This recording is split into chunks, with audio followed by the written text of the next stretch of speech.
The information contained in this video is intended for educational purposes. We are not responsible for any damage to your device resulting from improper disassembly or installation. Proceed at your own risk.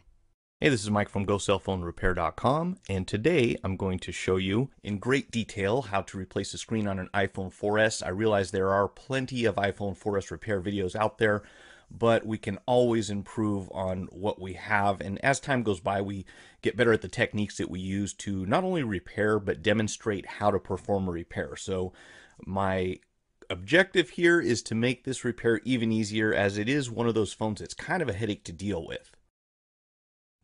What we're going to do first of all is make sure that we have the power turned off, if at all possible. I know sometimes you can't turn them off. Go ahead and remove your SIM card tray. We need to take that out because it runs through the logic board, which we will have to remove in order to get the screen off of the midframe. And from here we'll have our two pentalobe screws at the very bottom adjacent to the charging port. Go ahead and take those out.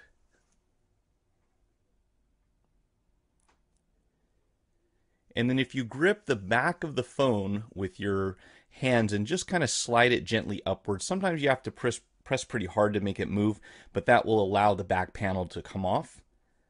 And then we're going to have two screws here that hold the charging port terminal in place, the battery terminal in place. So we'll go ahead and take those out. Here's a close-up so you can get a good look at what needs to be removed. And then underneath the terminal, you're going to have a very small black panel that's part of the antenna system. So you'll reach in there with some tweezers, go ahead and take this out, and remember it goes underneath the terminal, not on top. A lot of people make a mistake of putting this on last. It actually goes in before you connect the battery. Once you have that out of the way, you want to gently pry underneath this piece, and be very careful here. If these things get stuck, it is possible to damage the interface on the board itself. So just take your time, be very gentle, and you'll see that disconnects. It's kind of a variation of a pop connector there, and you can lift it up. From here, we're going to heat the battery to the point where it's going to be warm to the touch. We don't need to get too hot with these. As a general rule, you never really want to go above about 100 degrees Fahrenheit. And from here, there's a safe pry area right here on the side of the battery. This is the only area that I would recommend prying on the battery. Anywhere else and you can cause damage to other parts of the phone. And don't worry about that little plastic tab on the left. Those things are usually pretty worthless when it comes to removing the battery. Now, it might take you a little time to work in here on the inside, but if you're just patient and persistent, eventually you'll be able to get in between the battery and the side of the frame. You can see I kind of went with the corner there, and then just work your way very gently across the bottom. And once the adhesive releases, you can go ahead and pull that out and set it aside for now. I'd recommend with the sticky side up, that way it doesn't get stuck on your table. And I find it helpful to fold this little plastic piece over so it kind of stays out of the way. Two screws here that hold the charging port interface in place. So after you take those out, there's a metal retaining clip that comes off, and then you'll be able to disconnect the charging port flex cable from the logic board. Take your time when you do this. There will generally be some adhesive underneath this flex cable, so you may want to heat it up and then just gently kind of peel it downwards till you get to the point where it folds out at the bottom. So you don't want to go too far down there. From this point, we're going to disconnect the antenna wire. Be very careful with this. You don't want to put a lot of stress on the place where the metal connector meets the plastic of the wire itself. So if you kind of get underneath the metal piece and just gently pull it up, and then you'll fish it, you can see it kind of zigzags here around that screw at the bottom. That is a threaded barrel that we're going to take out last. That's the very last screw I generally take out. The EMI shield will have 4 screws at the top, and there's one particular here right in the corner. You want to be very careful with this. It's easy to tear the threaded barrel underneath that off the board if you're not careful. Sometimes it helps to put a little bit of downward pressure on it while you're releasing it. And of course, when you put it back on, don't over tighten. Now there's a small metal clip here at the very top. You want to kind of carefully get inside there and just pry it down a little bit so that it disengages, and that should release the EMI shield at the top. There are 2 tabs at the bottom that are going to slide out. So you see I just kind of lift it up here from the top after the clip is disengaged, and then you can just kind of slide that upwards.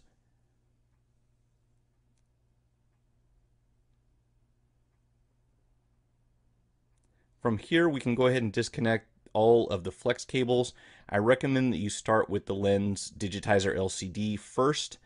It's not 100% required on this one. In fact, you can access the camera cable, but generally those two should come off first just for good practice. And then we can go ahead and then we can go ahead and disconnect the camera and remove it from the board. And then we'll have three additional cables. One is actually hidden under this cable that I just removed. So you'll have these two underneath. Go ahead and disconnect those as well.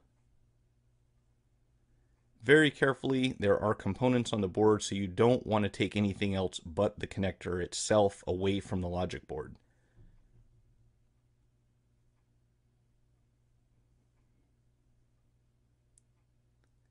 Now I'm going to apply some heat. There is a sticker at the top left-hand corner here that's going to cover a hidden screw.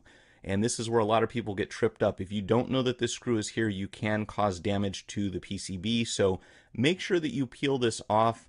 I'm not 100% certain as to why they put the sticker here, but I believe it's to prevent accidental grounding. So I recommend you set that aside and put it back on when you're finished. And you can see there's actually one up in the corner here as well that will hide one of the screws that we need to take out in order to remove the LCD. So again, two hidden screws at the top left-hand corner when you're looking at the back of the phone. Make sure that you have these removed, or it's going to make your life much more difficult.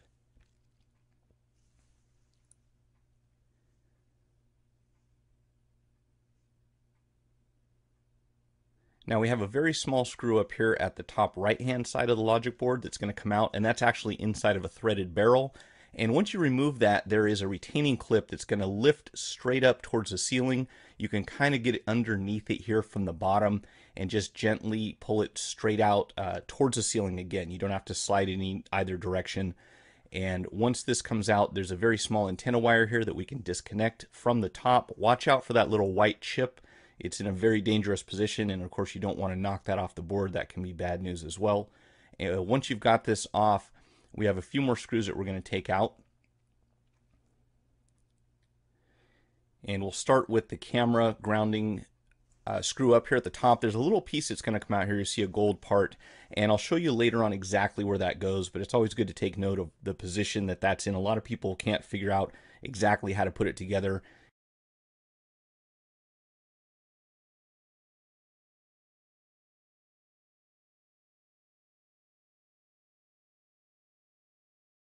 All right, so we've got a screw down here just above the silent ringer vibrator. Go ahead and take that out. And then there's going to be one right about the center of the board also. And I find it easiest to remove these other threaded barrels both at the same time because I generally start out with a slotted driver in order to loosen them. They're kind of a funny design. They're not really Phillips, they're not really slotted. But if you start with the slotted driver, you can loosen it a little bit. And then when we go to put these back in, I'll generally start with the Phillips tip in order to get it threaded, and then you can use the slotted to tighten it down the rest of the way. And when I say tighten, keep in mind we don't have to go very tight with any of these screws. This isn't like a lug nut. So the last one that we take out down here at the bottom is actually going to release the board. So it should start to lift up just a little bit after you take this one out.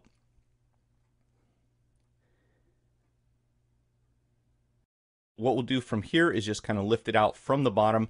Make sure that you negotiate this so that it doesn't get caught on any of those cables in the process. And you should be able to lift it up and just slightly slide it down towards the bottom end of the phone. And you'll notice that this little rubber piece often will fall off of the logic board. So I'm going to go in here with the tweezers. And what this does is it sits on top of the board and prevents that sharp edge from cutting through the LCD and digitizer cable. So that's going to go right here on the top. Make sure that you still have that in the phone.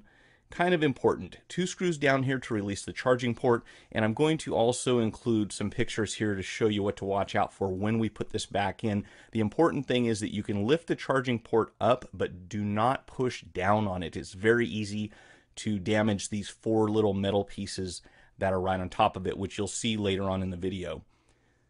So once you have those out, you can just kind of pull this straight away from the phone. There's a small plastic triangle piece that was on the left-hand side. When we go to the installation, you'll see that also. So keep an eye out for that. You don't want to lose it.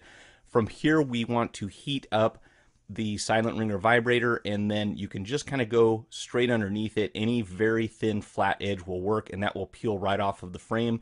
Again, I recommend you set this down sticky side up so it doesn't get attached to anything. And from here, we've got 4 screws in the corner of the mid frame. as well as 3 additional screws with washers down on the sides. And all 10 of these need to come out. You don't have to worry too much about mixing them up because they're all different, or they're basically just 2 different sizes. And you'll see here, first the screw comes out, and then sometimes the washers fall down inside or get stuck to the adhesive. So make sure you get both of those pieces out. Magnetizing will help make this task much easier.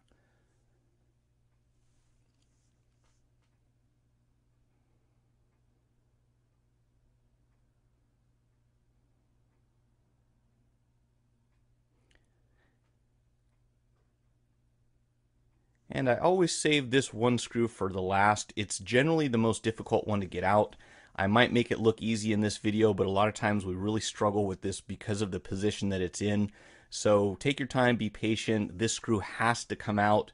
I've noticed a lot of people who do repairs do not put it back in because it's equally as difficult, if not more so, to get it back inside the frame. But we like to get the phone to being complete as it was before we started. You notice I tucked the charging port over there to the side. I kind of like to do that just to keep it out of the way. From here, we'll heat the top and the bottom ends of the LCD. You do not have to heat up the display itself, just those black or white stripes at the top and bottom. That's the only place you're going to encounter adhesive. So from here, we'll start prying at the bottom, and on the 4S, the home button is actually going to stay with the LCD when we remove it. So no worries about taping over that if you wanted to do so in order to keep the glass from shattering into small pieces. It'll lift out from the bottom, and then these cables, you'll have to kind of feed them through so they don't get trapped. They have sort of an L shape, so a bit of a twisting motion here as it comes out of the frame. And again, you may have to just kind of assist it to come through there. And from here, what we want to do is go ahead and remove all of the existing adhesive, or at least any parts that have glass stuck to them. So if you've got a nice clean piece of adhesive and the phone wasn't broken in that area, you can often go ahead and reuse that piece. But if you see any paint or any broken glass, definitely peel the stuff off and replace it with new adhesive. It's going to be the best way to get the glass out of the phone, and make sure you don't have anything trapped under the new lens, because if you do, it's very easy to break them.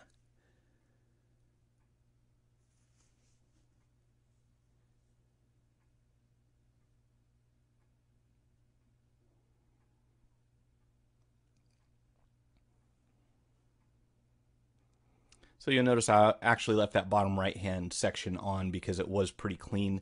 And these are very nice. They come in strips, rolls basically, and you will have to punch out some of these holes. There are areas where you don't want the adhesive to cover the phone, and they're already pre-perforated, so you can go in here with a small razor blade or whatever works for you and just kind of punch out those little squares that they have outlined in the sheet.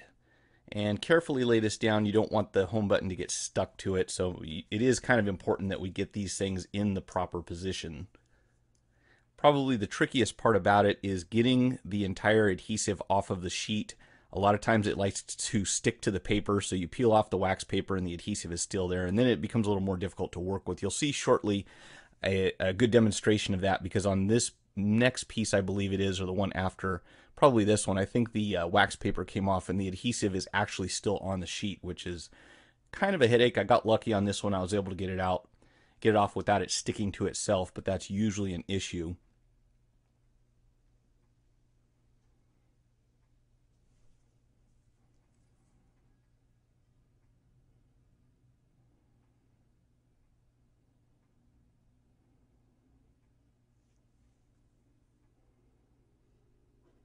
So this is just the adhesive itself without the sticker on top of it that I'm moving over.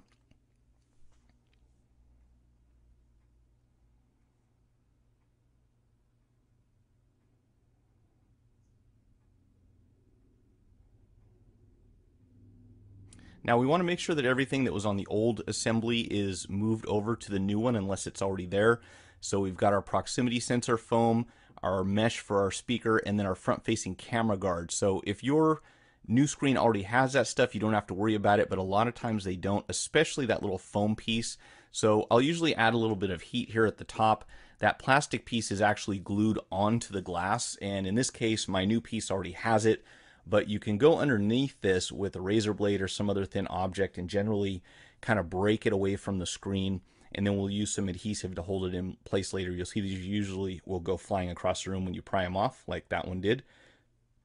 So we've got the plastic ring, then we've got the earpiece grill here. And even if you don't need this, it doesn't hurt to peel it off and save it. You never know when you might get a replacement screen that doesn't have this hardware. So I keep all this extra stuff just in case. And the final thing, and probably one of the most difficult, is getting the proximity sensor foam off of the glass without damaging it. And do take note of its position. You want to have it in the same position when you put it on the new lens.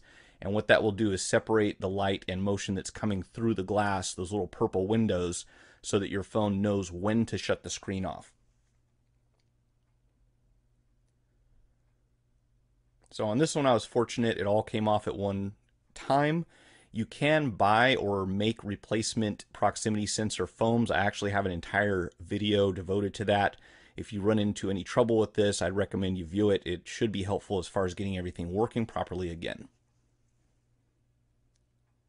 Right, now we need to move the home button from the old assembly to the new one. So we're going to heat this up, and very carefully, I usually take my smallest finger and just kind of push from the front of the phone. We want the adhesive to stay on that rubber gasket when we move it over, but that doesn't always happen. So if this isn't sticky when you get it off, you will have to add some adhesive to the lens itself in order to make that stay in place. Ideally, you would want to surround the entire home button with adhesive, but that can be very time consuming and difficult to get something that perfectly round. So for our purposes, I'm just going to demonstrate how we add enough adhesive to hold the button in place.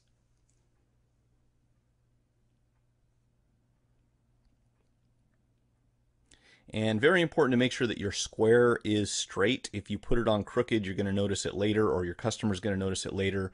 And it's very annoying when these things aren't lined up properly. So make sure you get that on there straight. And of course, this red tape on the back of the LCD has to go, as well as the wax paper that we have on the new adhesive.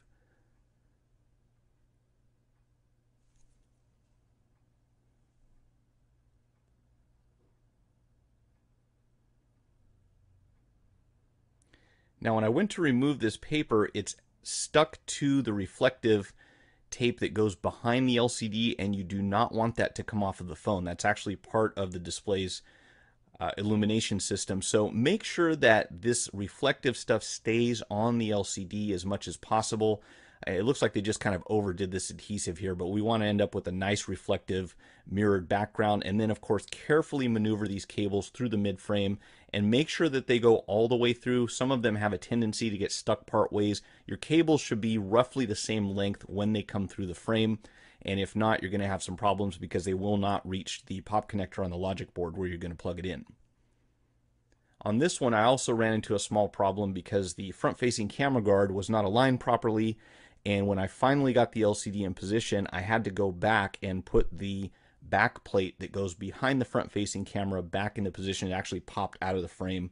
So that's not what this video is about, and I don't think you'll run into that problem. It's very rare.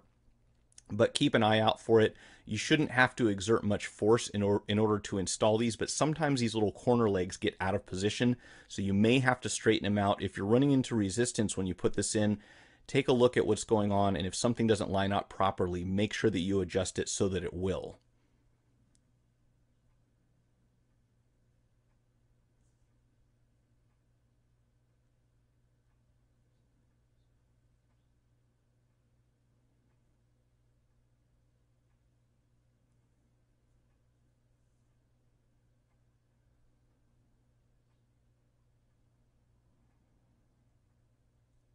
And of course, the lens should be flush with the mid-frame all the way around before we proceed any further.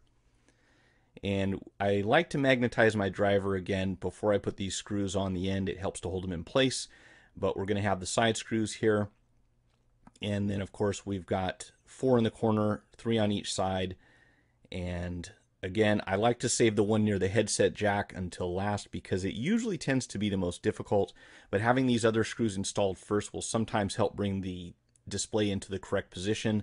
Again, you will have to be very patient once you get to that last screw. Sometimes it's a good idea to use a very slim driver, one with a smaller profile. These Huskies are a little tough to get inside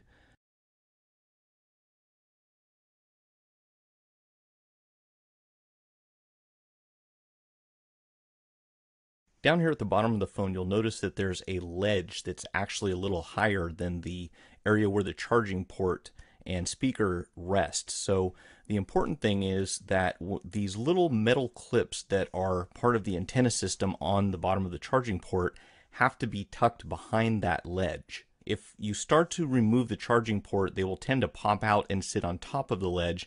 And if they do that and you press down, they will snap right off. So be sure that you seat these behind that ledge very carefully, and then you've got to sort of hold it in place as you continue to install the rest of the port. What makes this a little more difficult is there is a very small foam pad on the bottom of the port, so it's going to be a tight fit. And what you'll have to do is tuck in the upper end, hold it up against that ledge, and then slide it down into position on the bottom. Make sure that those four metal pieces don't pop up on the ledge, and at the same time you've got to get this little rubber piece seated down inside there. Now if it peels off, you can always push it back in, but this is the correct position for that to be in. So I'll show you here exactly how this is going to work. We're going to start with the upper end first, tuck that in behind the ledge, and then if you need to, you can always use a small plastic clamp or something to hold it. I'm going to hold it in place with one hand. If you've got a second hand, you can have somebody help you out with this, but keep that all the way inside as you install these screws. And remember, we do have a small plastic triangle that I'm going to fumble with here just a little bit, and that's going to go into the left hand side in this position that you see it on the screen right now. And picking this thing up and keeping it straight can be a little challenging, so be patient, but make sure that you include this part. It is required in order to keep the port in position.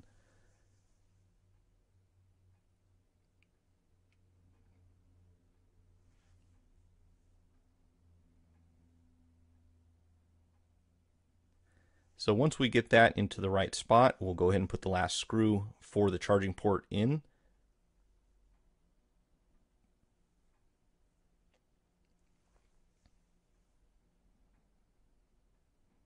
And you'll see that these are all tucked behind that ledge that I was talking about. So now we can go ahead and put the buzzer back inside. It should be pretty apparent as to where this goes. If not, you can always use this video as a guide. And now we're going to be ready to go ahead and install the logic board. So this is going to go in top first, and it's going to tuck under a metal tab at the top of the frame. Make sure that you have this little rubber gasket, or not gasket, make sure you have this little rubber piece on top of the edge of the PCB. That's going to make sure that it doesn't cut through those cables. And then of course make sure you do not trap any cables or antenna wires underneath the logic board as you install it. So remember, we've got the flex cables at the top, that small antenna wire, and then the one that's actually attached to the charging port. Make sure you do not trap those. Very important. I'll go ahead and put this screw into the center of the board, and once we get this one in, that will kind of make everything just stay in place so you don't have to worry about holding it down anymore. And then we're going to go ahead and install the threaded barrels first. And as I mentioned earlier, we'll start out with a Phillips driver in order to get them threaded, and then you can switch over to the slotted end to fully install them.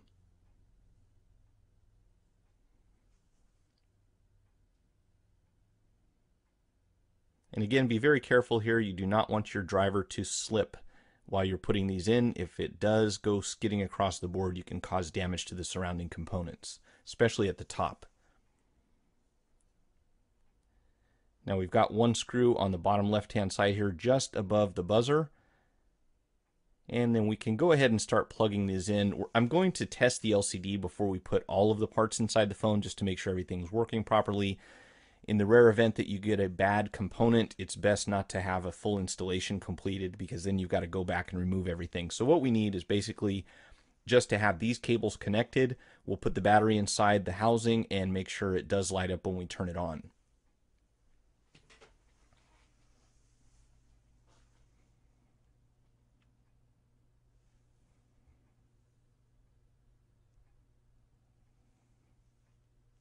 Now this is the correct position for that camera grounding screw that I mentioned earlier and the gold piece that's attached to it. So when you put that in, a lot of people get confused about this for some reason, so you can always refer to that diagram in order to see where it goes.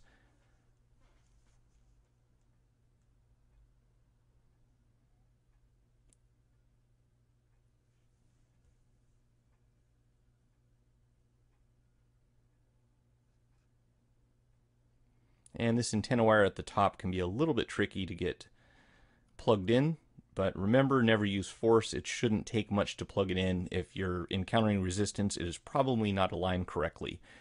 As you can see here, I'm going to go ahead and connect the battery, set it inside the housing, and we'll flip it over. Just make sure that the screen's going to light up. And if you want to, you could perform a test of the digitizer at this point and make sure that the touch sensitivity is working properly. From here, I'm going to go ahead and put that little sticker back on top. First thing though, I'll have to disconnect the lens and LCD.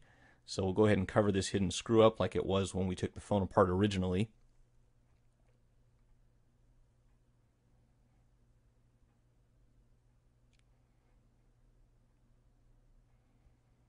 And then of course we have that corner sticker that goes over this screw at the top left end. And you should have enough adhesive on there to where it will still stick. If not, you can always add some. Go ahead and plug in the camera, and we can reconnect the display. You will probably want to remove the battery before you connect that lower antenna wire. Remember, we do have a retaining clip here at the top with one additional screw that goes into that threaded barrel, so we'll go ahead and install that.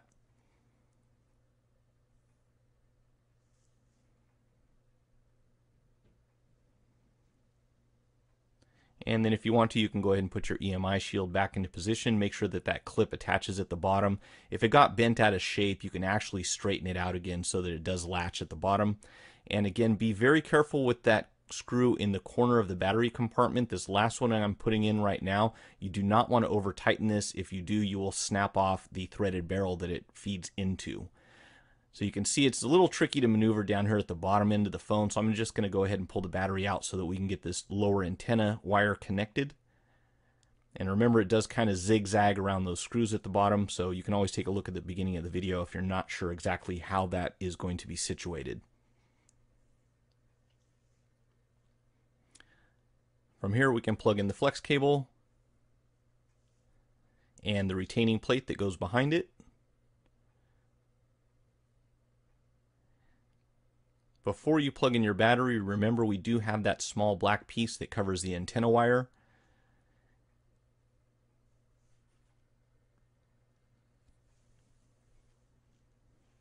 And of course, we want to make the battery the last thing that we plug into the phone.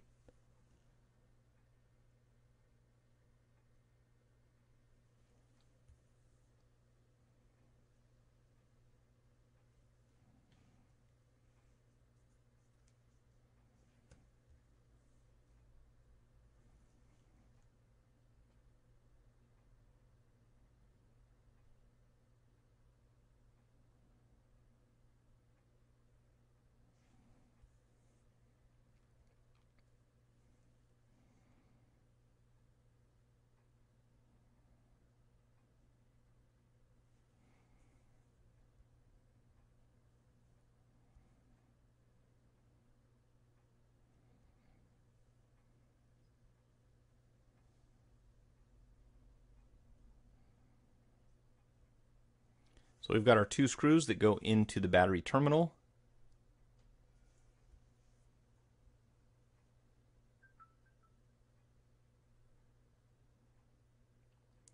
Go ahead and replace your back panel and your screws at the bottom.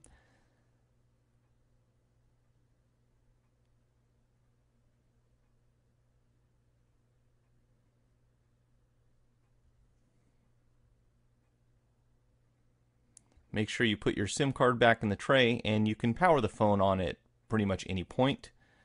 Make sure you've got your screws fully installed, and you are good to go.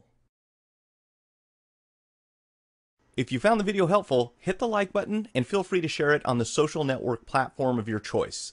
Check out some of my recent repair and product review videos, and visit us on the web at gocellphonerepair.com.